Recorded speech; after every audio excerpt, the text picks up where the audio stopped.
Hello everyone, welcome to our YouTube channel, The Mindful Minimalist. ഇന്ന് ഞാൻ വന്നിരിക്കുന്നത് നിങ്ങൾക്ക് എല്ലാവർക്കും യൂസ്ഫുൾ ആയിട്ട്, എല്ലാവർക്കും അല്ല, ഇപ്പോൾ ഈ വീഡിയോ കാണാൻ വേണ്ടി റെഡി ആയിട്ട് വന്നിട്ടുള്ള കുറച്ച് ആൾക്കാർ കാണുമല്ലോ തംബ്നെയിൽ കണ്ടിട്ട്, അവർക്ക് യൂസ്ഫുൾ ആവുന്നൊരു വീഡിയോ ആയിട്ടാണ് ഞാൻ വന്നിരിക്കുന്നത്. തൈറോയിഡിന് ടാബ്ലറ്റ് കഴിക്കുന്നവർ, അത് ഹൈപ്പർ തൈറോയിഡിസം ആവട്ടെ ഹൈപ്പോ തൈറോയിഡിസം ആവട്ടെ, രണ്ട് കണ്ടീഷനാണ്. അതിന് മെഡിസിൻ കഴിക്കുന്നവർക്ക്, അറിഞ്ഞുകൂടാത്തുള്ളവർക്ക് ഞാൻ പറഞ്ഞു തരാം. നമുക്ക് എല്ലാവർക്കും കണ്ണും മൂക്കും വായും ചെവിയും ഒക്കെ ഉള്ളതുപോലെ തന്നെ നമുക്ക് ഇൻറ്റേർണലി പല ഓർഗൻസ് ഉണ്ട്. അതിലൊരു ഓർഗനാണ് നമ്മുടെ കഴുത്തിൻ്റെ ഈ ഒരു ഭാഗത്തായിട്ടാണ് അതിരിക്കുന്നത്. ഒരു ബട്ടർഫ്ലൈയുടെ ഷേപ്പിൽ. ബട്ടർഫ്ലൈക്ക് രണ്ട് ചിറകുകളുണ്ടല്ലോ, റൈറ്റും ലെഫ്റ്റും. അതുപോലെ ഇതിനും ആ ഒരു ഷേപ്പിൽ റൈറ്റ് ലോബും ലെഫ്റ്റ് ലോബും ഉണ്ട്. അപ്പം അത് നമ്മുടെ ബോഡിക്ക് ആവശ്യമായിട്ടുള്ള തൈറോയ്ഡ് ഹോർമോണിനെ അതിങ്ങനെ പ്രൊഡ്യൂസ് ചെയ്യും. ആ ഹോർമോൺ സംഭവം ഒരു ചെറിയൊരു ഓർഗൻ ആണെങ്കിൽ പോലും അത് ഭയങ്കര ഇമ്പോർട്ടൻ്റ് ആയിട്ടുള്ളൊരു ഹോർമോണാണ്, നമ്മുടെ ശരീരത്തിന് ആവശ്യമായിട്ടുള്ളൊരു ഹോർമോണാണ്. ഒരുപാട് നമ്മുടെ മൂഡിനെയും ഒക്കെ ചേഞ്ച് ചെയ്യാനായിട്ട് കഴിവുള്ളൊരു ഹോർമോണാണത്. നമ്മുടെ ഒരുപാട് ഹാപ്പി ഹോർമോൺസ് ഉണ്ടല്ലോ, നമ്മുടെ മൈൻഡ് എപ്പോഴും ഹാപ്പി ആയിട്ടും എനർജറ്റിക് ആയിട്ടും ഒക്കെ ഇരിക്കാൻ വേണ്ടി ഹെൽപ്പ് ചെയ്യുന്ന ഹാപ്പി ഹോർമോൺസും എല്ലാം ഇതിനെയും റിലേറ്റ് ചെയ്തിട്ടാണ് നമുക്ക് ഉണ്ടാകുന്നത്. അപ്പം കൂടുതൽ കാര്യങ്ങൾ പറഞ്ഞാൽ കോംപ്ലിക്കേറ്റഡ് ആക്കുന്നില്ല. ഞാൻ മഞ്ജു, അയർലൻഡിൽ ഇൻ്റലക്ച്വൽ ഡിസബിലിറ്റി നേഴ്സായിട്ട് ഞാൻ വർക്ക് ചെയ്യുകയാണ് 2020 മുതൽ. അപ്പം ഫസ്റ്റ് ഓഫ് ഓൾ ഞാൻ എന്തിനാണ് ഈ ഒരു വീഡിയോ നിങ്ങൾക്ക് ചെയ്യുന്നതെന്ന് വെച്ചാൽ, ഞാൻ പറഞ്ഞു തരാൻ എനിക്കെന്താ യോഗ്യതയെന്ന് വെച്ചാൽ, 2015 എനിക്ക് ടോട്ടൽ തൈറോയ്ഡക്ടമി ചെയ്തതാണ്. ടോട്ടൽ തൈറോയ്ഡക്ടമി എന്ന് വെച്ചാൽ ആ ഒരു ഗ്ലാൻഡിനെ കംപ്ലീറ്റ്ലി റിമൂവ് ചെയ്യേണ്ടി വന്ന ഒരാളാണ് ഞാൻ. അതിന് റീസൺ എന്ന് വെച്ചാൽ, ഞാൻ പറഞ്ഞല്ലോ റൈറ്റും ലെഫ്റ്റും ലോബ് ഉണ്ടെന്ന്. അതിൽ ലെഫ്റ്റ് ലോബിൽ ഒരു നൊഡ്യൂൾ ഉണ്ടായിരുന്നു. താങ്ക് ഗോഡ് അന്ന് പ്രത്യേകിച്ച് അതിനകത്ത് ക്യാൻസറസോ അങ്ങനെയൊന്നും ഉണ്ടായിരുന്നില്ല. അത് സർജറി ചെയ്യേണ്ടി വന്നു. എനിക്കന്ന് 23 ആയിട്ടുള്ളൂ. എൻ്റെ ഫസ്റ്റ് ഡെലിവറി കഴിഞ്ഞു, സിസേറിയൻ ആയിരുന്നു. കുഞ്ഞ് ജനിച്ച് കഴിഞ്ഞ് കുറച്ച് നാൾ കഴിഞ്ഞപ്പോൾ എനിക്ക് ബുദ്ധിമുട്ടുകൾ അനുഭവപ്പെട്ടു തുടങ്ങി. ചെറിയ ശ്വാസം മുട്ടും, ഇങ്ങനെ എടുക്കുന്ന ശ്വാസം ഇങ്ങനെ കംപ്ലീറ്റ് ആയിട്ട് എനിക്ക് എടുത്ത് കംപ്ലീറ്റ് ചെയ്യാൻ പറ്റാത്തൊരവസ്ഥ. അപ്പോൾ എന്താണെന്ന് ഇങ്ങനെ അന്വേഷിച്ച് നോക്കി. അങ്ങനെ ഞങ്ങളന്ന് ഔട്ട് ഓഫ് കേരളയായിരുന്നു, ഹസ്ബൻഡും ഞാനും കുഞ്ഞും. അങ്ങനെ 1 ഇയർ കഴിഞ്ഞിട്ടാണ് നാട്ടിൽ വരുന്നത്. അതായത് മോൻ്റെ ഫസ്റ്റ് ബർത്ത്ഡേ സെലിബ്രേറ്റ് ചെയ്യാൻ വേണ്ടി വന്നപ്പോഴാണ് ഡോക്ടറിനെ കൊണ്ടുപോയി കാണിച്ചു. ഡോക്ടർ പറഞ്ഞു അവിടെ സ്കാൻ ചെയ്യണമെന്ന് പറഞ്ഞു. സ്കാനും എക്സ്റേയും എല്ലാ സംഭവങ്ങളും എടുത്തു. അപ്പോൾ പറഞ്ഞു അതിനകത്തൊരു മുഴ നൊടിയോൾ വളരുവാണെന്ന് പറഞ്ഞു. അങ്ങനെ ഞങ്ങൾ ഡോക്ടറിനെ അടുത്ത് സജഷൻ ചോദിച്ചു. 2-3 ഡോക്ടേഴ്സിൻ്റെ അടുത്ത് ഞാൻ പോയി സജഷൻ ചോദിച്ചു, ഇത് തന്നെയാണോ ഫൈനൽ ഒപ്പീനിയൻ, ഇത് തന്നെയാണോ, അപ്പോൾ സർജറി ചെയ്താൽ മതി. അത് ക്യാൻസർ ആണെന്നല്ല പറയുന്നത്, ചിലപ്പോൾ റിസൾട്ട് വരുമ്പോൾ അത് ക്യാൻസർ ആകാണ്ടിരിക്കാം. അപ്പം ബെറ്റർ നമ്മൾ എത്രയും വേഗം അതെടുത്ത് ഒന്നുമില്ലയെന്ന് ഉറപ്പുവരുത്തുക. അതുകൊണ്ട് എന്തായാലും ഞാൻ സർജറിക്ക് വിധേയയായി. സർജറി കഴിഞ്ഞു. ദൈവം അനുഗ്രഹിച്ച് അതിനകത്തൊരു പ്രശ്നങ്ങളും ഉണ്ടായിരുന്നില്ല. പക്ഷേ അതിനുശേഷം ഞാൻ ടാബ്ലറ്റ് എടുത്തുകൊണ്ടിരിക്കുകയാണ്. ഇനി എല്ലാവർക്കും അറിയാം, അങ്ങനൊരു അവയവം നമുക്കില്ല എന്നുണ്ടെങ്കിൽ നമുക്ക് ലൈഫ് ലോങ് ആ മെഡിസിൻ എടുത്തേ പറ്റുള്ളൂ. അപ്പം വീഡിയോയിലോട്ട് കിടക്കാം. നമ്മൾ ഈ മെഡിസിൻ കഴിക്കുമ്പം എല്ലാ ഡോക്ടേഴ്സും നമുക്ക് മെഡിസിൻ കഴിക്കണം എന്ന് മാത്രമേ പറഞ്ഞു തരാറുള്ളൂ. പക്ഷേ അതിനെ റിലേറ്റ് ചെയ്ത് എങ്ങനെ കഴിക്കണം, എന്തൊക്കെയാണ് അതിന് ചെക്ക് ചെയ്യേണ്ടത്, എന്തൊക്കെയാണ് അതിൽ നമ്മൾ കൂടെ മെഡിസിനൊപ്പം നമ്മൾ കൊണ്ടുപോകേണ്ട കാര്യങ്ങൾ, നമ്മുടെ ലൈഫ് സ്റ്റൈലിൽ വരുത്തേണ്ട ചേഞ്ചസ്, ഇതൊന്നും ഡോക്ടേഴ്സ്, കാരണം അവർ ബിസിയാണ്. അവരുടെ OPയിൽ കുറേ പേഷ്യൻസ് വരുവാണ്. അപ്പോൾ അവർ നോക്കി വിടണം. അതിനിടയ്ക്ക് ഈ മെഡിസിൻ കഴിക്കുന്നതിനെ കുറിച്ചൊന്നും ഡീറ്റെയിൽ ആയിട്ട് പറഞ്ഞു തരാൻ അവർക്ക് പറ്റത്തില്ല. പക്ഷേ ഇപ്പം നമ്മുടെ മെഡിക്കൽ ഫെസിലിറ്റീസൊക്കെ ഒരുപാട് അഡ്വാൻസ്ഡ് ആണ്. നമുക്ക് നമ്മുടെ വിരൽത്തുമ്പിൽ തന്നെ നമുക്ക് യൂട്യൂബ് എല്ലാം നമുക്ക് യൂട്യൂബിലുണ്ട്.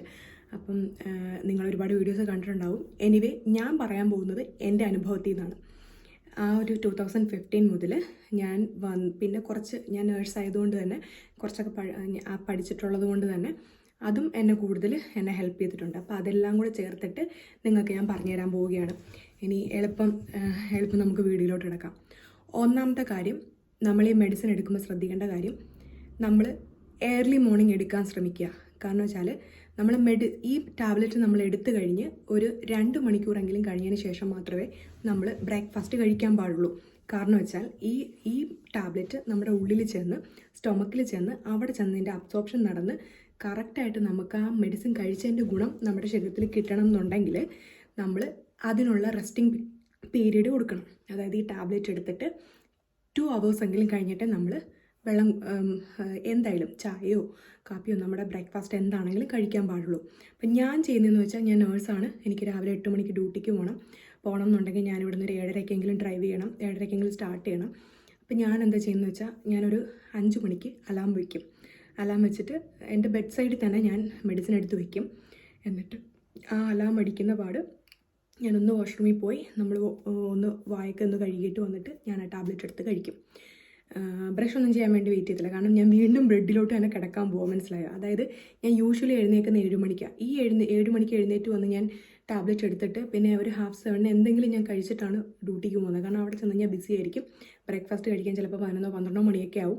അതുകൊണ്ട് ഞാൻ എന്തെങ്കിലും രാവിലെ കഴിക്കും. അപ്പോൾ ഈ 7 മണിക്ക് ഞാൻ ടാബ്ലറ്റ് കഴിച്ച് കഴിഞ്ഞാൽ 7:30 എനിക്ക് പിന്നെ ബ്രേക്ക്ഫാസ്റ്റ് കഴിക്കാൻ പറ്റില്ല. അതുകൊണ്ട് തന്നെ ഞാൻ ചെയ്യുന്നതെന്ന് വെച്ചാൽ 5 മണിക്ക് ഞാൻ അലാം വയ്ക്കും. അലാം വെച്ചിട്ട് വാഷ്റൂമിൽ പോയി ഒന്ന് ജസ്റ്റ് പോയെന്ന് വാഷ് ചെയ്ത് വരും. അതെന്താണെന്ന് വെച്ചാൽ, വാഷ് ചെയ്യാതെ നമ്മൾ കഴിക്കരുത്. കാരണം വെച്ചാൽ ആ സലൈവയ്ക്കകത്ത് ചിലപ്പം നമുക്ക് അൺവാണ്ടഡ് ആയിട്ടുള്ള ബാക്ടീരിയസ് ഉണ്ട്. അത് നമ്മുടെ ഗട്ടിനെ അത് നമ്മുടെ സ്റ്റൊമക്കിനെ ഒരുപാട് പ്രോബ്ലം വരുത്തും. അതുകൊണ്ട് അതോടെ നമ്മൾ ആ ടാബ്ലറ്റും വെള്ളവും കൂടെ കഴിക്കരുത്. അതുകൊണ്ടാണ് ജസ്റ്റ് ഒന്ന് വാഷ് ചെയ്ത് വന്നിട്ട് ടാബ്ലറ്റ് കഴിച്ചിട്ട് ഞാൻ വീണ്ടും കിടന്നുറങ്ങും. ഉറങ്ങിയിട്ട് നെക്സ്റ്റ് അലാം 7 മണിക്ക് അടിക്കുമ്പോൾ ഞാൻ എഴുന്നേറ്റ് റെഡിയായി ബ്രഷൊക്കെ ചെയ്ത് എന്തെങ്കിലുമൊക്കെ ബ്രേക്ക്ഫാസ്റ്റ് കഴിച്ച് പോവാം. കാരണം 5 മണിക്ക് ഞാൻ കഴിച്ചുകൊണ്ട് എന്തായാലും 2.5 മണിക്കൂറത്തെ ഗ്യാപ്പ് വന്നിട്ടുണ്ട്. അപ്പം ഏറ്റവും ഇമ്പോർട്ടൻ്റ് ആയിട്ടുള്ളൊരു കാര്യം അതാണ്. ചിലരെന്താ ചെയ്യുന്നത് വെച്ചാൽ, എല്ലാവർക്കും അറിയില്ല. അവർ യൂഷ്വലി എഴുന്നേറ്റ് വരുമ്പം നേരെ ഗുളിക കഴിക്കും, അല്ലെങ്കിൽ പോയി വെള്ളം കുടിക്കും, അല്ലെങ്കിൽ ബ്രേക്ക്ഫാസ്റ്റ് നേരെ ചിലപ്പോൾ ചായയുടെ കൂടെ ഗുളിക കഴിക്കുന്നവരുണ്ട്. അങ്ങനെ അതൊക്കെ നമ്മൾ കാണിക്കുന്ന ഏറ്റവും വലിയ മിസ്റ്റേക്കാണ്. നമ്മൾ നോക്കുമ്പോൾ നമ്മൾ ഗുളിക മുടങ്ങിയിട്ടില്ല, നമ്മൾ എല്ലാ ദിവസവും കഴിക്കുന്നുണ്ട്. പക്ഷേ ഈ ഗുളികയുടെ എഫക്റ്റ് നമുക്ക് കിട്ടത്തില്ല. അതിൻ്റെ പരിണിത ഫലങ്ങൾ എന്തൊക്കെയാണെന്ന് ഞാൻ ഈ വീഡിയോയുടെ അവസാനം പറയാം. നമ്മൾ തെറ്റായിട്ട് ഗുളിക കഴിക്കുന്നത് ഒരു ഗുളിക കഴിക്കാതിരിക്കുന്നത് പോലെ തന്നെ ആണ്.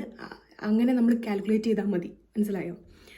അപ്പം പിന്നെ അടുത്ത ഇമ്പോർട്ടൻ്റ് കാര്യം, ഈ ടാബ്ലറ്റ് കഴിച്ച് 4 മണിക്കൂറിന് ശേഷമെങ്കിലേ നമ്മൾ വൈറ്റമിൻസ്, അതായത് എസ്പെഷ്യലി കാൽഷ്യം ടാബ്ലറ്റ്സോ കാൽഷ്യം അടങ്ങിയ ഫുഡുകൾ, അതായത് ചീസ്, മിൽക്ക്, പിന്നെ ബ്രൊക്കോളി, കോളിഫ്ലവർ, ഇങ്ങനെയുള്ള സാധനങ്ങളൊക്കെ ഒരു 4 മണിക്കൂറെങ്കിലും കഴിഞ്ഞതിന് ശേഷമേ നമ്മൾ കഴിക്കാൻ പാടുള്ളൂ.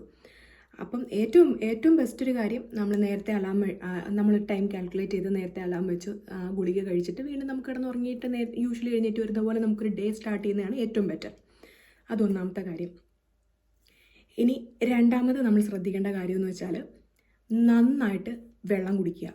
വെള്ളം കുടിക്കുക എന്ന് വെച്ചാൽ, ഏറ്റവും കൂടുതൽ നിങ്ങൾ ശ്രദ്ധിച്ചിട്ടുണ്ടായിരിക്കും, തൈറോയിഡിൻ്റെ അബ്നോർമാലിറ്റീസ് ഉള്ളവർ, ഈ മെഡിസിൻ കഴിക്കുന്നവർക്ക് നമ്മളിങ്ങനെ നമ്മുടെ സ്കിന്നിൽ ഇങ്ങനെ ഒന്ന് വരഞ്ഞു നോക്കിയാൽ മതി. നമ്മളിങ്ങനെ വരയിടുമ്പം ഇങ്ങനെ നീളത്തിന് ഇങ്ങനെ വൈറ്റ് കളറിൽ നന്നായിട്ടിങ്ങനെ ഡ്രൈനെസ് നമുക്കിങ്ങനെ കാണാൻ പറ്റും, ആ ലൈൻ ഇങ്ങനെ വീഴുന്നത്. ആ ഡ്രൈനെസ് എന്ന് വെച്ചാൽ അത് തൈറോയിഡിൻ്റെ അടുത്തൊരു പ്രശ്നമാണ്. അതായത് നമ്മുടെ സ്കിന്നിനെ ഭയങ്കര എക്സ്ട്രീംലി ഡ്രൈ ആക്കും. അത് നമ്മുടെ ഹെയറൊക്കെ ഭയങ്കര ഡ്രൈ ആയിരിക്കും, നമ്മുടെ സ്കിന്നൊക്കെ ഭയങ്കര ഡ്രൈ ആയിരിക്കും. അത് ഈ തൈറോയിഡിൻ്റെ പ്രശ്നമുള്ളവർക്ക് വരുന്ന അടുത്തൊരു പ്രോബ്ലമാണ്. അത് ഈ മെഡിസിൻ എടുത്താലും നമ്മൾ പ്രോപ്പർ വേയിൽ മെഡിസിൻ എടുത്തില്ലെന്നുണ്ടെങ്കിലും ഇങ്ങനെ തന്നെ വരും, കറക്റ്റ് രീതിയിൽ മെഡിസിൻ എടുത്തില്ല എന്നുണ്ടെങ്കിൽ. അപ്പം നമ്മൾ നന്നായിട്ട് വെള്ളം കുടിക്കുക. വെള്ളം കുടിക്കുക എന്ന് വെച്ചാൽ, നോർമലി ഒരാൾക്ക് പറഞ്ഞിരിക്കുന്ന അതായത് ഒരു എവരി 20 kgക്ക് നമ്മളൊരു 0.6 അല്ലെങ്കിൽ 0.7, അതായത് 600 ml to 700 ml വാട്ടറാണ് നമ്മൾ ഓരോ 20 kgക്കും വേണ്ടത്. അപ്പോൾ ഒരു 20 kg വെയിറ്റ്, ഒരു 40 kg വെയിറ്റ് ഉള്ള ഒരാൾക്ക് 700 + 700 1400, അതായത് 1.4 ലിറ്റർ വെള്ളം വേണം. അതേ കണക്ക് നിങ്ങൾക്ക് ഓരോ 20 kgക്കും കാൽക്കുലേറ്റ് ചെയ്ത് നോക്കിയിട്ട് നിങ്ങൾ എങ്ങനെയാണോ ആ വെയിറ്റിനനുസരിച്ച് നിങ്ങൾക്ക് വെള്ളം കുടിക്കണം. അതിന് മസ്റ്റായിട്ടും ഈ എസ്പെഷ്യൽ തൈറോയിഡിൻ്റെ പ്രോബ്ലംസ് ഉള്ളവർ നന്നായിട്ട് വെള്ളം കുടിക്കുക. അത് ഇമ്പോർട്ടൻ്റ് ആയിട്ടുള്ള കാര്യമാണ്. അല്ലെങ്കിൽ നമ്മുടെ ഹെയർ ലോസ് ഉണ്ടാവും, ഹെയറൊക്കെ ഡ്രൈ ആയിട്ടിരിക്കും, നമ്മുടെ ഫേസും നമ്മുടെ ലിപ്സ് ഇവിടെയൊക്കെ ഭയങ്കരമായിട്ട് ഡ്രൈ ആവും. അത് രണ്ടാമത്തെ ഒരു കാര്യം. പിന്നെ മൂന്നാമത്തെ ഏറ്റവും നെക്സ്റ്റ് ഇമ്പോർട്ടൻ്റ് ആയിട്ടുള്ളൊരു കാര്യം എന്ന് വെച്ചാൽ, നമ്മൾ നന്നായിട്ട് ഉറങ്ങാൻ ശ്രമിക്കുക. ഉറങ്ങുക എന്ന് വെച്ചാൽ, നമുക്ക് ഉറക്കമൊക്കെ ഡിസ്റ്റർബൻസ് വരും നമുക്ക്. അപ്പം നമ്മൾ എസ്പെഷ്യലി നമ്മൾ ചെയ്യേണ്ട ഒരു കാര്യം, നമ്മൾ നേരത്തെ ഈവനിങ്ങിലെ ഫുഡ് നമ്മളൊന്ന് നേരത്തെ ആക്കുക. നേരത്തെ എന്ന് വെച്ചാൽ മാക്സിമം ഒരു 8 മണിയോടെങ്കിലും നമ്മൾ ഫുഡ് കഴിച്ച് തീരാൻ ശ്രമിക്കുക. എന്നിട്ട് നമ്മൾ അതായത് 1 to 3 റൂള്, 1 അവർ നമ്മൾ ഉറങ്ങുന്നതിന് 1 അവർ മുന്നെയെങ്കിലും നമ്മുടെ എല്ലാ ഇലക്ട്രോണിക് ഡിവൈസസും, ഫോൺ, കമ്പ്യൂട്ടർ, ടെലിവിഷൻ, ഇങ്ങനെയുള്ള എല്ലാ സാധനങ്ങളും നമ്മുടെ കണ്ണിൽ നിന്ന് മാറ്റി വയ്ക്കുക. അതായത് ആ 1 അവറെങ്കിലും നിങ്ങൾ വേണമെങ്കിൽ നിങ്ങൾക്ക് ബുക്സ് വായിക്കാം, അല്ലെങ്കിൽ നിങ്ങളുടെ ഹസ്ബൻഡിനോടോ വൈഫിനോടോ അച്ഛനോടോ അമ്മയോടോ സഹോദരങ്ങളോടോ ആരോടെങ്കിലും നിങ്ങൾക്ക് ഏറ്റവും കമ്പനിയുള്ള ഒരാളെടുത്ത് നമുക്ക് ഡയറക്റ്റ് സംസാരിച്ചുകൊണ്ടിരിക്കാം. ഫോണിലൂടെയല്ല, നേരിട്ട് സംസാരിച്ചുകൊണ്ടിരിക്കാം. അല്ലെങ്കിൽ ബുക്ക് വായിക്കാം. അങ്ങനെ 1 അവർ ഉറങ്ങുന്നതിന് 1 അവർ മുന്നെയെങ്കിലും നമ്മൾ കംപ്ലീറ്റ്ലി ഇലക്ട്രോണിക് ഡിവൈസസ് ഒഴിവാക്കുക. 2 അവേഴ്സ് മുന്നെയെങ്കിലും നമ്മുടെ ഉറങ്ങുന്നതിന് 2 അവേഴ്സ് മുന്നെയെങ്കിലും നമ്മുടെ വാട്ടർ കംപ്ലീറ്റ്ലി നമ്മൾ നിർത്തുക. അതായത് വാട്ടർ ഇൻടേക്ക് നമ്മൾ ഉറങ്ങുന്നതിന് 2 മണിക്കൂർ മുന്നേ കംപ്ലീറ്റ്ലി നമ്മുടെ വാട്ടർ ഇൻടേക്ക് എല്ലാം നമ്മൾ സ്റ്റോപ്പ് ചെയ്യുക. അതായത് ഇൻ ബിറ്റ്വീൻ നമുക്ക് യൂറിൻ പാസ് ചെയ്യാൻ തോന്നുമ്പം നമ്മുടെ ഉറക്കം അത് ഡിസ്റ്റർബ്ഡ് ആകാതിരിക്കാൻ വേണ്ടിയിട്ടാണ് ഞാനീ പറഞ്ഞത്. പിന്നെ നമ്മൾ ഉറങ്ങുന്നതിന് 3 അവേഴ്സ് മുന്നെയെങ്കിലും നമ്മുടെ ലാസ്റ്റ് മീല് കംപ്ലീറ്റ് ചെയ്യുക. ഇതാണ് അത്. നമുക്ക് നമ്മുടെ ജോലി സമയം എല്ലാം അനുസരിച്ച് നമുക്ക് ആ ടൈമിനെ ക്രമീകരിക്കാം. മനസ്സിലായോ? അങ്ങനെ അപ്പം ഉറക്കം ഏറ്റവും ഇമ്പോർട്ടൻ്റ് ആയിട്ടുള്ളൊരു കാര്യമാണ്. തൈറോയിഡിൻ്റെ ടാബ്ലറ്റ് കഴിക്കുന്നവർക്ക്, ഇത് തൈറോയിഡിൻ്റെ ടാബ്ലറ്റ് കഴിക്കുന്നവർക്ക് മാത്രമല്ല, ഒരുപാട് നമ്മുടെ ലൈഫിനെ നല്ല രീതിയിൽ സ്മൂത്തായിട്ട് കൊണ്ടുപോകാൻ ഏറ്റവും ഹെൽപ്പ് ചെയ്യുന്നൊരു കാര്യം തന്നെയാണ് ഉറക്കം. പിന്നെ നമ്മുടെ ഫുഡ്, അടുത്ത കാര്യം എന്ന് വെച്ചാൽ ഫുഡ്. ആ ഫുഡ് നമ്മൾ കറക്റ്റ് ടൈമിൽ എടുക്കാൻ നോക്കുക. ഞാൻ പറഞ്ഞല്ലോ, രാവിലെ മെഡിസിൻ കഴിച്ച് കഴിഞ്ഞിട്ട് 2 മണിക്കൂറെങ്കിലും കഴിഞ്ഞ് കഴിഞ്ഞിട്ടേ ബ്രേക്ക്ഫാസ്റ്റ് കഴിക്കാൻ പാടുള്ളൂ. പിന്നെ ഉച്ചയ്ക്ക് ജോലിക്കൊക്കെ പോകുന്നവർക്ക് കറക്റ്റ് ഉച്ച സമയത്തൊന്നും കഴിക്കാൻ പറ്റുമെന്ന് എനിക്ക് തോന്നുന്നില്ല. ചിലപ്പോൾ ഡ്യൂട്ടി ടൈമിൽ ഇപ്പോൾ ഞാനിപ്പോൾ നേഴ്സാണെങ്കിൽ നമുക്ക് ചിലപ്പോൾ കറക്റ്റ് സമയത്തൊക്കെ കഴിക്കാൻ പറ്റണമെന്നൊന്നും ഇല്ല. അപ്പോൾ നമ്മുടെ ജോലിക്ക് അനുസരിച്ച് മാക്സിമം ട്രൈ ചെയ്യുക. പക്ഷേ അവസാനത്തെ മീല്, അതായത് ഈ തൈറോയിഡിൻ്റെ ടാബ്ലറ്റ് കഴിക്കുന്നവർക്ക് അടുത്തൊരു പ്രശ്നം ഉണ്ടാകുന്നത് നെഞ്ചരിച്ചിൽ, പുളിച്ച് തികട്ടി വരിക എന്ന് പറയും. നമുക്കിങ്ങനെ നമ്മുടെ തൊണ്ടയിലോട്ട് ഇങ്ങനെ തികട്ടി വരിക, അങ്ങനത്തെ ഒരു പ്രോബ്ലം ഉണ്ടാവും. അപ്പോൾ അങ്ങനെയുള്ളവർക്ക് ഏറ്റവും ഇമ്പോർട്ടൻ്റ് ആയിട്ടുള്ള കാര്യം എന്ന് വെച്ചാൽ നേരത്തെ നമ്മൾ ഫുഡ് കഴിച്ചും തീർത്തുക. ഞാൻ പറഞ്ഞല്ലോ, 3 അവേഴ്സ് മുന്നെയെങ്കിലും, നമ്മൾ ഉറങ്ങുന്നതിന് 3 അവേഴ്സ് മുന്നെയെങ്കിലും നമ്മുടെ ലാസ്റ്റ് മീല് നമ്മൾ കംപ്ലീറ്റ് ചെയ്യുക, ലാസ്റ്റ് മീല് കഴിച്ച് നിർത്തുക. അപ്പോൾ ആ 3 അവേഴ്സ് കൊണ്ട് നമ്മുടെ ഡൈജഷനും എല്ലാം പ്രോപ്പറായിട്ട് നടക്കും. പിന്നെ നമുക്ക് നല്ല സിംപ്ലി, നല്ല കൂൾ ആൻഡ് റിലാക്സ്ഡ് ആയിട്ട് നമുക്ക് പോയി കിടന്ന് ഉറങ്ങാനായിട്ട് സാധിക്കും. അപ്പം അത് ശ്രമിക്കുക. പിന്നെ ഈ പുളിച്ചു തികട്ടലിനെ ഒഴിവാക്കേണ്ടത് ഒരുപാട് സ്പൈസസ്, ഒരുപാട് എരിവും പുളിയും ഒക്കെ ഒരുപാട് അടങ്ങിയ ഫുഡുകൾ കഴിച്ചാലും നമുക്കങ്ങനെ ഉണ്ടാവും. അപ്പം അതിനെ ഒന്ന് ശ്രദ്ധിക്കുക. അപ്പം ഞാനിപ്പോൾ എന്തൊക്കെ കാര്യങ്ങൾ പറഞ്ഞു? മെഡിസിൻ കറക്റ്റായിട്ട് എടുക്കാൻ നോക്കുക, വെള്ളം നന്നായിട്ട് കുടിക്കുക, നന്നായിട്ട് ഉറങ്ങുക. ഇതാണ് അടുത്തൊരു കാര്യം. പിന്നെ ഈ പീരിയഡ്സ്, പിന്നെ ഇതിൻ്റെ കുറച്ച് പ്രോബ്ലംസ്, നമ്മൾ ഈ പ്രോപ്പർ വേയിൽ മെഡിസിൻ എടുക്കാത്തത് മെഡിസിൻ നമ്മൾ കഴിക്കുകയേ ചെയ്യാത്തതിന് ഈക്വൽ ആണെന്ന് ഞാൻ പറഞ്ഞല്ലോ. അതിൻ്റെ ഇമ്പോർട്ടൻ്റ് ആയിട്ടുള്ള അതിൻ്റെ കാര്യങ്ങൾ ഞാൻ പറഞ്ഞു തരാം. അതായത് ഈ മെഡിസിൻസ് നമ്മൾ കറക്റ്റായിട്ട് കഴിച്ചില്ല, ഇപ്പോൾ ഈവൻ കഴിക്കുന്ന റോങ് ആയിട്ടാണ്, കഴിക്കുന്നതിൻ്റെ പുറകെ നമ്മൾ ചായ കുടിക്കുന്നു, പാല് കുടിക്കുന്നു. ഞാൻ പറഞ്ഞല്ലോ, പാലും തൈരും അങ്ങനെയുള്ള സാധനങ്ങളൊക്കെ കാൽഷ്യവും ഒക്കെ അടങ്ങിയതായതുകൊണ്ട് തന്നെ അത് നമ്മുടെ കഴിക്കുന്ന ഗുളികയുടെ അബ്സോർപ്ഷൻ വൈറ്റ് നടക്കാതിരിക്കാൻ വേണ്ടി അതിനെ ഇൻഹിബിറ്റ് ചെയ്യും. അതുകൊണ്ട് തന്നെ നമ്മൾ ഇതിൻ്റെ പുറകെ ഇതൊന്നും കഴിക്കാതിരിക്കുക. അപ്പം ഇങ്ങനെയൊക്കെ നമ്മളിങ്ങനെ മിസ്റ്റേക്സ് വരുത്തുന്നതിൻ്റെ ഫലമായിട്ട് കുറേ നാൾ കഴിയുമ്പോഴത്തേന്, കുറേ നാളൊന്നും വേണ്ട, ഗ്രാജുവലി തന്നെ നമുക്ക് ഓരോ പ്രശ്നങ്ങളും നമ്മുടെ ബോഡിയിൽ കാണിച്ചു തുടങ്ങും. നമ്മുടെ മുടി നന്നായിട്ട് കൊഴിയും. പെൺകുട്ടികൾക്കുള്ള ഏറ്റവും വലിയ പ്രശ്നമെന്ന് വെച്ചാൽ പീരിയഡ്സ്. അവരുടെ പീരിയഡ്സ് ഇറഗുലർ ആവും. അതാണ് നമ്മളെ അലട്ടുന്ന ഏറ്റവും വലിയൊരു പ്രശ്നം. കറക്റ്റായിട്ട് പീരിയഡ്സ് വരാതിരിക്കുക, 1 മാസത്തിൽ 2 പ്രാവശ്യം വരിക, അല്ലെങ്കിൽ 2-3 മാസം കൂടുമ്പോൾ വരിക, എന്നിട്ട് ഭയങ്കരമായിട്ട് ബ്ലീഡ് ചെയ്യുക. ഇതൊക്കെ നമ്മുടെ ഈ തൈറോയ്ഡ് ഹോർമോൺ അതിന് ഏറ്റവും വഹിക്കുന്നൊരു പങ്കാണ്.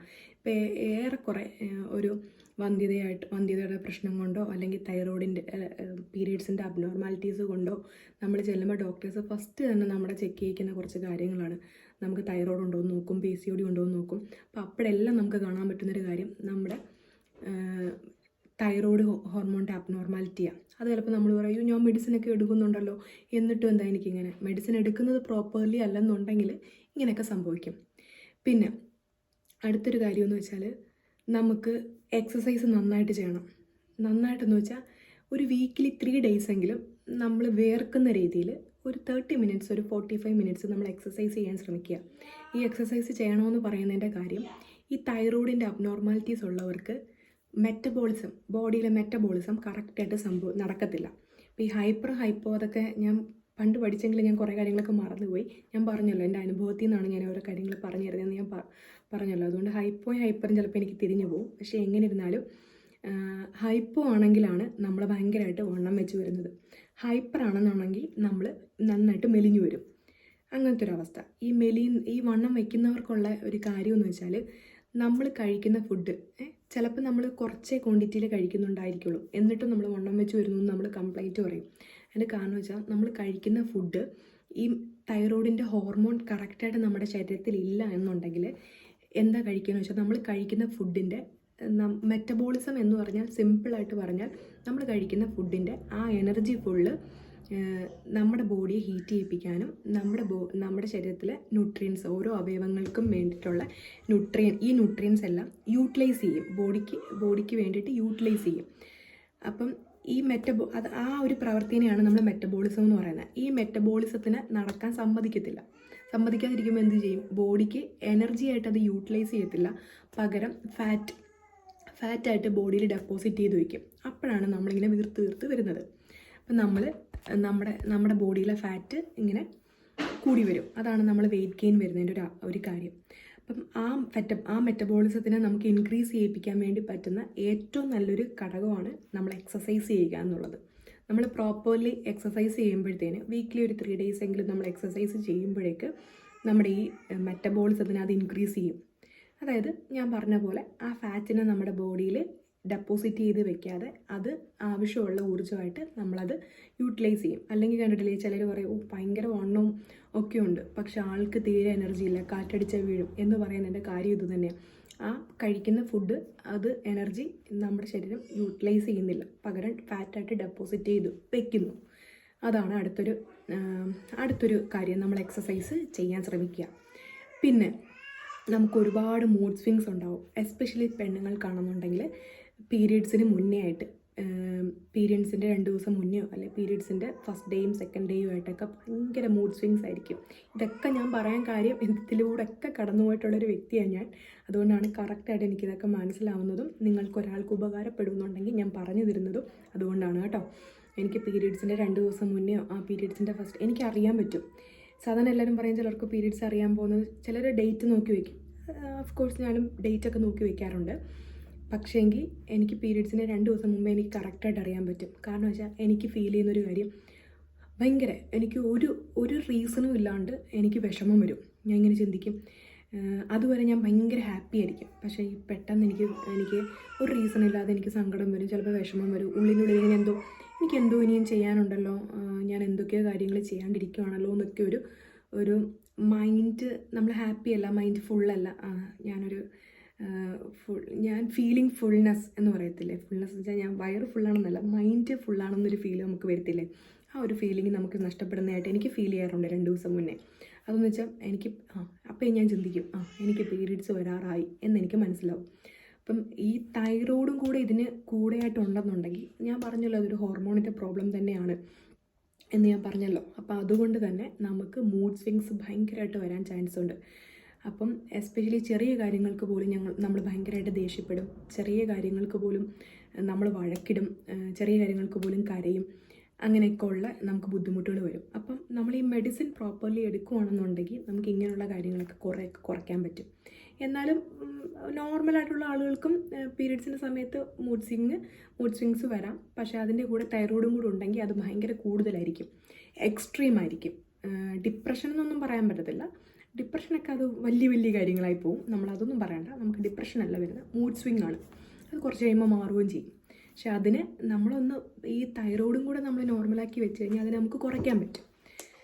അപ്പം ഇത്രയും കാര്യങ്ങളാണ് എനിക്ക് നിങ്ങളോട് പറയാനുള്ളത്. ഇനിയും കൂടുതൽ കാര്യങ്ങൾ, എന്തെങ്കിലും ഡൗട്ട്സ് ഇതിനെക്കുറിച്ച് ഉണ്ടെന്നുണ്ടെങ്കിൽ, എൻ്റെ അനുഭവത്തിൽ നിന്ന് എനിക്ക് പറയാൻ ഞാൻ വിട്ടുപോയിട്ടുണ്ടെന്നുണ്ടെങ്കിൽ, നിങ്ങൾക്ക് ആർക്കെങ്കിലും എന്തെങ്കിലും സംശയം ഉണ്ടെന്നുണ്ടെങ്കിൽ നിങ്ങൾക്ക് തീർച്ചയായിട്ടും എന്നോട് ചോദിക്കാം. ഞാൻ നിങ്ങൾക്ക് അതിന് വേണ്ടിയിട്ട് വേറെ വീഡിയോസ് ചെയ്തു തരുന്നതായിരിക്കും. എനിക്കിഷ്ടമാണ് ഇങ്ങനെയുള്ള കാര്യങ്ങൾ മറ്റുള്ളവർക്ക് പറഞ്ഞു കൊടുക്കാൻ വേണ്ടിയിട്ട്. അപ്പോൾ ഞാൻ കുറേ നാളായിട്ട് വിചാരിക്കുന്നുണ്ട് ഇതൊരു വീഡിയോ ചെയ്യണം എന്നുള്ളത്. അപ്പോൾ എനിക്കറിയാം ഞാൻ എല്ലാ കാര്യങ്ങളും ചിലപ്പോൾ ഇൻക്ലൂഡ് ചെയ്തിട്ടുണ്ടാവത്തില്ല. എന്നാലും ഞാൻ ഒന്നുകൂടെ ഒരു റീക്യാപ്പ്, ഞാൻ ഒന്നുകൂടെ എല്ലാ കാര്യങ്ങളും ഒന്നുകൂടെ പറയാം. ഒന്നാമത്തെ കാര്യം ഞാൻ പറഞ്ഞത് പ്രോപ്പറായിട്ട് മെഡിസിൻ എടുക്കുക. 2 hours മുന്നെയെങ്കിലും, ബ്രേക്ക്ഫാസ്റ്റിന് 2 hours മുന്നെയെങ്കിലും നമ്മൾ മെഡിസിൻ എടുക്കാൻ നോക്കുക. രണ്ടാമത്തെ കാര്യം നന്നായിട്ട് വെള്ളം കുടിക്കുക. ഞാൻ പറഞ്ഞു എവരി 20 kgക്കും ഒരു 600 to 700 ml വെച്ചിട്ടാണ് വെള്ളം കുടിക്കേണ്ടത്. അപ്പോൾ നമ്മുടെ വെയിറ്റ് നമുക്ക് കാൽക്കുലേറ്റ് ചെയ്യാം. 20 kgക്ക് 700 ആകുമ്പോൾ 40 kgക്ക് 1.4 ലിറ്റർ അങ്ങനെ നമുക്ക് ആഡ് ചെയ്ത് നമുക്ക് വെള്ളം കുടിക്കാം. പിന്നെ കറക്റ്റായിട്ട് എടുക്കേണ്ടതെന്ന് വെച്ചാൽ നന്നായിട്ട് ഉറങ്ങാൻ ശ്രമിക്കുക. പിന്നെ അതിൻ്റെ കൂട്ടത്തിൽ ഞാൻ പറയാൻ വിട്ട ഒരു കാര്യം, ചിലർക്ക് ഒരു 3 PM അതായത് ഒരു 3 PM നമ്മുടെ ഷുഗർ ലോ ആയതായിട്ടും നമ്മൾ ഫറ്റീഗായിട്ടും ഭയങ്കര ക്ഷീണമായിട്ടൊക്കെ നമുക്ക് ഫീൽ ചെയ്യാറുണ്ട്. എക്സ്ട്രീം തൈറോയ്ഡ് പ്രോബ്ലംസ് ഒക്കെ അനുഭവിക്കുന്നവർക്ക്. എനിക്ക് എൻ്റെ ഫസ്റ്റ് സ്റ്റേജിലൊക്കെ എനിക്ക് അങ്ങനെ വന്നിട്ടുണ്ട്. ഞാൻ പറഞ്ഞല്ലോ 2015 സർജറി കഴിഞ്ഞു എന്ന്. അത് കഴിഞ്ഞിട്ട് കുറച്ച് നാളെടുക്കും നമ്മൾ കറക്റ്റായിട്ട് ഒന്ന് മെഡിസിൻ ഒക്കെ എടുത്ത് നമ്മൾ നോർമലായിട്ടൊക്കെ നമ്മുടെ ബോഡി വരാൻ വേണ്ടി കുറച്ച് സമയം എടുക്കും. നമ്മുടെ കറക്റ്റ് ഡോസ് ഡോക്ടർ തന്നെ നമ്മുടെ ഡോസിനെ ഐഡൻറ്റിഫൈ ചെയ്ത് കറക്റ്റ് ഡോസ് നമുക്ക് ആക്കി വരാൻ കുറച്ച് നാളെടുക്കും. അപ്പം അങ്ങനത്തെ ഒരു സമയത്ത് എനിക്ക് തൈറോയിഡിൻ്റെ ഹോർമോൺ കുറഞ്ഞു പോയപ്പോഴേക്ക് എനിക്കിങ്ങനെ ഫീൽ ചെയ്യാറുണ്ടായിരുന്നു. ഒരു രാവിലെ ഞാൻ ഫുഡൊക്കെ കഴിച്ച് കഴിഞ്ഞിട്ട് ഒരു വൈകുന്നേരമൊക്കെ ആകുമ്പോഴത്തേക്കും ഞാൻ ക്ഷീണിച്ച് പോകും. എനിക്ക് ഒന്നിനും മൂടില്ല, എനിക്ക് എഴുന്നേറ്റൊന്നും ചെയ്യാൻ കഴിയത്തില്ല. ശരീരവും ക്ഷീണമാണ്, മനസ്സിനും ഒരു ഒന്നും ചെയ്യാനൊരു മൂടില്ല, ഒരു പോസിറ്റീവ് ഫീലില്ല, അങ്ങനത്തെ ഒരു അവസ്ഥ വരാറുണ്ട്. അപ്പോൾ അതൊക്കെ നമ്മൾ മെഡിസിൻ പ്രോപ്പർലി എടുത്തു കഴിഞ്ഞാൽ നമുക്കത് മാറ്റാൻ പറ്റും. പിന്നെ നന്നായിട്ട് വെള്ളം കുടിക്കുക, നന്നായിട്ട് ഉറങ്ങുക, എക്സസൈസ് വീക്ക്ലി 3 days എങ്കിലും എക്സസൈസ് ചെയ്യാൻ ശ്രമിക്കുക. പിന്നെ ഞാൻ വേറൊരു കാര്യം ഞാൻ പറയാൻ വിട്ടുപോയി. പ്രോപ്പറായിട്ട് അതായത് ഇപ്പം തൈറോയ്ഡ് സർജറി കഴിഞ്ഞിട്ടേ ഉള്ളൂ എന്നുള്ള ആളാണെന്നുണ്ടെങ്കിൽ ഡോക്ടേഴ്സ് എന്തായാലും നിങ്ങൾക്ക് അത് പറഞ്ഞു തരും. എന്നാലും ഞാൻ പറയുകയാണ്, എവറി മന്ത് നമ്മൾ ഈ തൈറോയ്ഡ് ചെക്ക് ചെയ്യണം. എസ്പെഷ്യലി വേണ്ടത് TSH, തൈറോയ്ഡ് സ്റ്റിമുലേറ്റിംഗ് ഹോർമോൺ എന്ന് പറയും. ഈ TSHും ഫ്രീ ആയിട്ട് T4 ഹോർമോൺ നമ്മുടെ ബോഡിയിൽ ഉണ്ടാവും. അതിൻ്റെ അളവ് നോക്കണം. പിന്നെ തൈറോയ്ഡിൻ്റെ ടാബ്ലറ്റ് കഴിക്കുന്നവർക്ക് തന്നെ ലോങ് ടൈമിലേക്ക് എടുക്കുമ്പം അത് ബാഡ് കൊളസ്ട്രോളിനെ നമ്മുടെ ബോഡിയിൽ കൂട്ടാനായിട്ട് അത് കാരണമാവും. അപ്പോൾ നമ്മൾ കൊളസ്ട്രോളും ഒന്ന് ചെക്ക് ചെയ്യണം.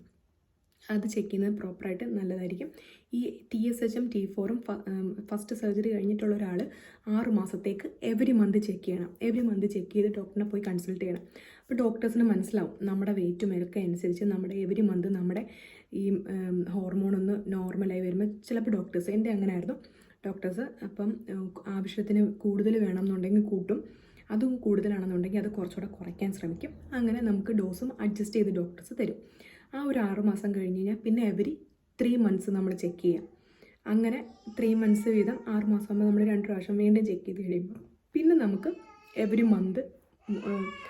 എവരി ഇയർ നമ്മൾ പിന്നെ ചെക്ക് ചെയ്താൽ മതിയായിരിക്കും. എവരി ഇയർ നമ്മൾ ചെക്ക് ചെയ്യുമ്പം ചിലപ്പോൾ നമ്മുടെ ബോഡി വെയിറ്റ് ഒന്ന് കൂടിയിട്ടോ കുറഞ്ഞിട്ടോ ഉണ്ടെന്നുണ്ടെങ്കിൽ ചിലപ്പോൾ അതിൽ എന്തെങ്കിലും ഡോസ് ചേഞ്ചസ് വരുത്തേണ്ടി വരും. അത് ഡോക്ടേഴ്സ് കറക്റ്റായിട്ട് ചെയ്തോളും. ഡോക്ടർ പറയുന്ന അനുസരിച്ച് നമ്മളത് മെഡിസിൻ കഴിച്ചാൽ മതി.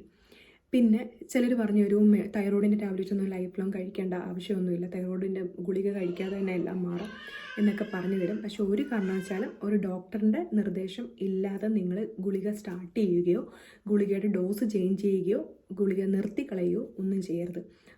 നിങ്ങളോട് തന്നെ കാണിക്കുന്ന ഒരു ക്രൂരതയാണ്. അങ്ങനെ ഒരിക്കലും ചെയ്യാൻ പാടില്ല. ഞാനൊരു നേഴ്സാണ്, അതിൻ്റെ അനന്തരഫലങ്ങളൊക്കെ അറിയാവുന്നത് കൊണ്ട് തന്നെ ഞാൻ പറഞ്ഞു തരികയാണ്. അപ്പം നിങ്ങൾക്ക് എല്ലാവർക്കും എന്തെങ്കിലും ഈ വീഡിയോ നിങ്ങൾക്ക് യൂസ്ഫുൾ ആയെന്ന് ഞാൻ വിചാരിക്കുന്നു. നിങ്ങൾക്ക് എന്തെങ്കിലും ഡൗട്ട്സ് ഇതിനെക്കുറിച്ച് ഇനി എന്തെങ്കിലും ഡൗട്ട്സ് ഉണ്ടെന്നുണ്ടെങ്കിൽ എന്നോട് ചോദിക്കാം. എനിക്ക് അറിയുന്ന രീതിയിൽ നിങ്ങൾക്ക് പറഞ്ഞു തരാനായിട്ട് ഞാൻ ഭയങ്കര ഹാപ്പിയാണ്. അപ്പം thanks for watching my video. അപ്പം നെക്സ്റ്റ് ഒരു വീഡിയോ ആയിട്ട് നമുക്ക് വീണ്ടും കാണാം. നന്ദി.